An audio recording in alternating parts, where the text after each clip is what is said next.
दोस्तों, ईरान और इजराइल के बीच में जो वॉर चल रही है ये कोई नॉर्मल वॉर नहीं है, बल्कि इस तरह की वॉर को असिमेट्रिक वॉरफेयर कहा जाता है, जिसका मतलब ये है कि ईरान सिर्फ ताकत के दम पर अमेरिका से नहीं लड़ रहा, बल्कि वो स्मार्ट और डिफरेंट तरीके अपना रहा है। अमेरिका अपनी आर्मी के मामले में बहुत आगे है, लेकिन ईरान अपनी स्ट्रेटजी के दम पर इस गैप को बैलेंस करने की कोशिश करता है। और यही कारण है कि इतना स्ट्रॉन्ग ओपोनेंट होने के बावजूद ईरान अभी तक इस वॉर में टिका हुआ है। दोस्तों, ईरान की सबसे बड़ी ताकत है उसका मिसाइल सिस्टम।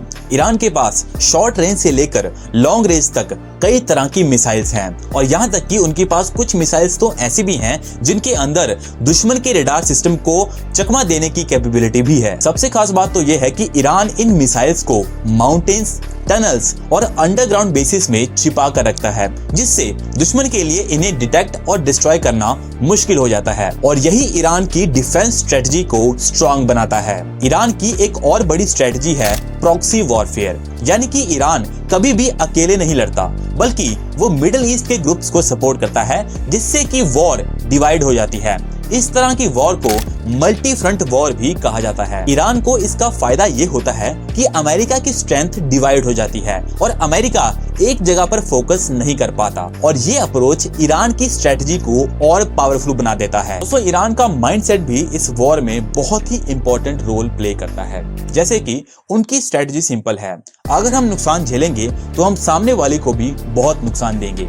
यानी कि ईरान अपने दुश्मन को इतना नुकसान देने की कोशिश करता है जिससे कि दुश्मन अपने आप पीछे हटने की कोशिश करे, और इसे डेटरेंस स्ट्रेटजी कहा जाता है, जिसमें दुश्मन को इतना डराया जाता है कि वो खुद पीछे हटने की कोशिश करे। दोस्तों, आजकल के युद्ध सिर्फ मिसाइल्स और गन्स तक ही लिमिटेड नहीं है, बल्कि ये डिजिटल और साइबर स्पेस तक भी पहुंच चुके हैं।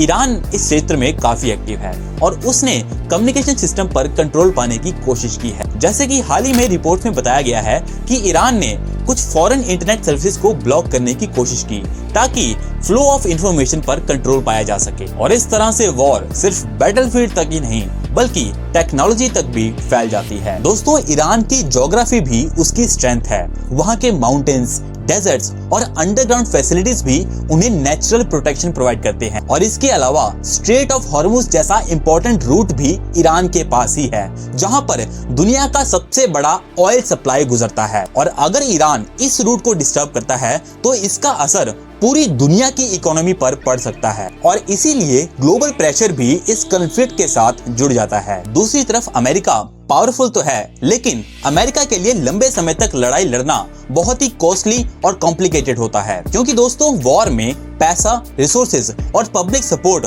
बहुत ही जल्दी खत्म होने लगता है। और अगर लड़ाई बहुत लंबी चलती है तो वहाँ की पब्लिक सरकार के ऊपर प्रेशर बनाने लगती है कि इस लड़ाई को जल्दी खत्म किया जाए। तो दोस्तों, देखा जाए तो ईरान भले ही अमेरिका से छोटा है, लेकिन उसकी स्ट्रेटेजी बहुत ही स्ट्रॉन्ग और इफेक्टिव होती है। ईरान कभी भी वॉर को सिंपल नहीं रहने देता, बल्कि वो उसे कॉम्प्लेक्स और मल्टी डायमेंशनल बना देता है। और दोस्तों, हम भारतीय भी जानते हैं कि सेना चाहे जितनी मर्जी बड़ी हो, लेकिन जब तक सही स्ट्रेटजी और सही प्लानिंग साथ में नहीं है, आप लड़ाई नहीं जीत सकते। तो वीडियो अगर अच्छी लगी हो तो इसे लाइक कर देना और चैनल को सब्सक्राइब कर देना। मिलते हैं नेक्स्ट वीडियो में। Till then take care, bye bye, जय हिंद, वंदे मातरम।